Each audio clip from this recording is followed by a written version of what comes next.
Voilà, regarde les forces économiques que vous avez. Le Mali, seulement 500 millions d'euros que la France prend par Air France seulement par semaine. Ajoute le Niger et le Burkina. Le Burkina, 430 millions par semaine. Le Niger, 300 et quelques millions par semaine. Rassemble ça, combien de millions par semaine, hein? Donc, calcule le mois, calcule l'année.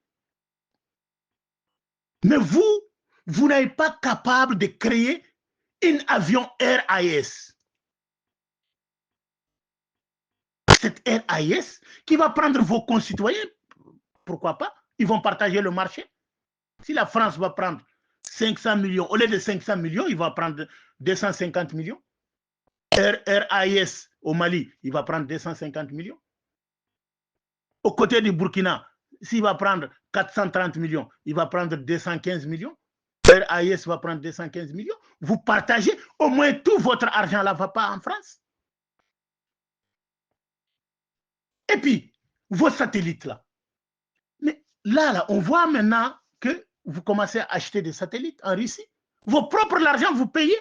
Vous savez le contrat. Le contrat de l'abonnement là, de Orange qui est chez vous, Burkina. Admettons, 5 000 francs par abonnement. Burkina, c'est 20 combien millions d'habitants? Même 10 millions seulement qui sont abonnés.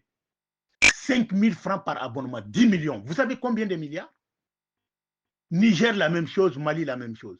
Tout le truc, la même chose. Vous n'êtes pas capable d'aller vers la Russie ou la Chine ou d'autres, lancer les satellites, faire vos propres réseaux, votre argent reste chez vous. Votre abonnement de un an seulement peut vous couvrir les réseaux, mais vous donnez tout ça aux autres. Mais je vais vous dire une chose. Si quelqu'un était fait habiller avec les propres habits, il peut te déshabiller devant tout le monde. On crie le développement. Je vais vous parler de deux pays, le Sénégal et la Côte d'Ivoire. Les gens crient que ouais, Côte d'Ivoire est développée, Sénégal est développé. Moi, je vous dis, c'est quelqu'un qui a été habillé par quelqu'un d'autre. Je peux vous montrer la preuve.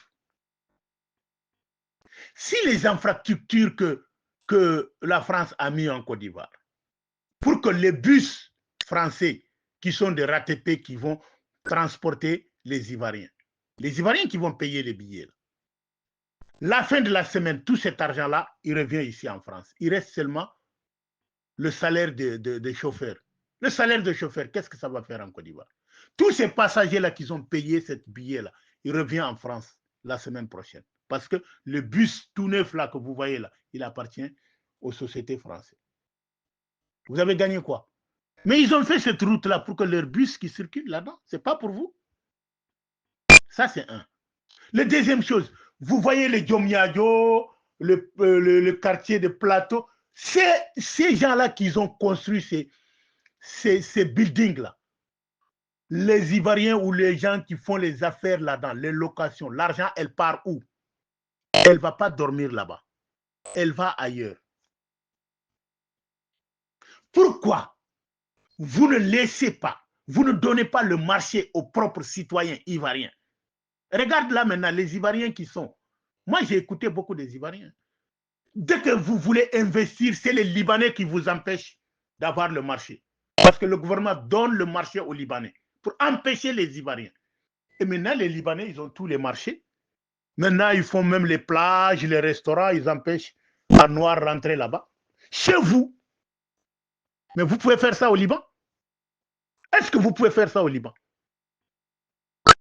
Parfois, moi, j'ai dit les Africains. Et puis, vous criez que Côte d'Ivoire est développée. Est développée par les autres. Vous êtes méprisés chez vous. C'est les autres qui décident pour vous chez vous.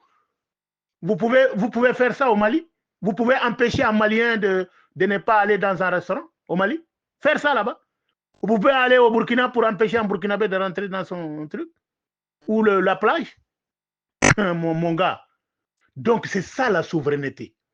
La souveraineté, c'est que je fais ce que je veux chez moi. Si un étranger arrive, c'est toi de respecter les lois chez moi. C'est ça qu'on fait, nous, en Occident. Tu ne peux pas défier la France ou l'Amérique ou d'autres chez eux, hein, non. Tu es obligé de te conformer à leurs lois, leurs institutions. Mais pourquoi chez nous, c'est les autres qui font ce qu'ils veulent chez nous? Je vous pose cette question-là, les Ivoiriens. Répondez-moi. Répondez-moi. Vous criez que vous êtes développé. C'est ça le développement? Développement, c'est que d'abord, vous êtes libre chez vous. Les Sénégalais, c'est pareil. Le maçon qui a construit Diamniadio, là, il ne peut même pas habiter là-bas. Cet argent de Diamniadio, là, il vient en France. Hein. Le train, là, que vous voyez là, c'est Alstom qui a fait ce train-là. Vous avez payé ça pendant 50 ans. Pourtant, la Chine peut vous faire un train, vous payer dans 5 ans, 10 ans, elle est à vous. Voilà, il y a des choses qu'on dit, le développement. Si on dit développement, c'est qu'il faut nationaliser tout. Ça, à vous revient. Les jeunes crient, vont regarder le Canal+. Canal+, c'est à vous. L'argent de Canal+, il va où? C'est pas, il va en France? Donc, il faut d'abord créer ce qu'il y a à vous, qui va faire rentrer l'argent chez vous. Mais vous criez, donc vous êtes habillé par les habits de quelqu'un. Je peux vous donner une deuxième preuve. Quand la France a mis le grand central d'électricité en Côte d'Ivoire, il dit le Mali, tu viens prendre ici, Burkina, tu viens prendre ici, parce que vous versez cet argent-là à moi. Donc, quand le Mali veut se libérer, n'est-ce pas, ils ont donné ordre de couper l'électricité au Mali pour que les Maliens vont révolter contre le gouvernement parce qu'il n'y a pas d'électricité. Si vous avez les avions, est-ce qu'ils vont dire Air France d'arrêter? Parce qu'il y a votre propre vol là-bas. Ils ont fait arrêter Air France pour que les Maliens vont révolter contre le gouvernement. Mais tout ça, c'est échoué à l'échec. Maintenant, ils veulent reprendre cette Air France-là. Il ne faut pas accepter. Non. Maintenant, ils veulent passer par les politiciens maliens pour vous faire retourner prendre l'électricité en Côte d'Ivoire. Il ne faut pas accepter ça. Mais nos dirigeants, là, parfois, il faut nous écouter. Il faut nous écouter. Et ces Arabes-là qui vous approchent là pour faire la diplomatie, mettez-les à leur place. On est dans la lutte de libération. D'ailleurs, vous êtes aussi partie de notre problème. Parce que nos jeunes qui meurent chez vous là pour aller en Europe là, qu'est-ce que vous avez dit? Vous êtes partie de nos problèmes.